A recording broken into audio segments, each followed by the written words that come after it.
家好，我是阿姊妹，你的英国要記得我嘅名誒。也參與我讀這個年行業嘅試營試戲，因為11月24號會比賽咧。今年係我第10年比行業試營試戲，韓國今年全國所有攀地花蓮，故所我希望做得老鐵要留啲花蓮。今年我練到比過去9年都更加散忙。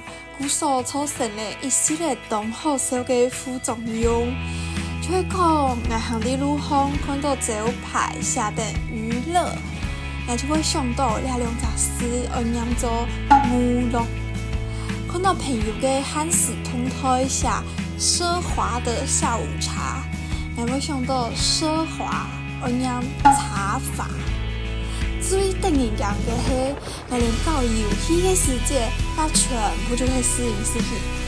比如講，遊戲當然愛完成嘅委託，我都委託；也天南方嘅沙鼓，我都沙跳嘅；泉水，我都殘水；韓國當然做得抽籤，我都出槍。今年係我第10年比行業試營試戲。我希望老鐵要留啲花蓮，請大家俾我加油！今日嘅影片就要被結束，大家記得點讚、訂閱、分享、留言，下禮拜我記得來哦，我係阿姊妹走嚟了。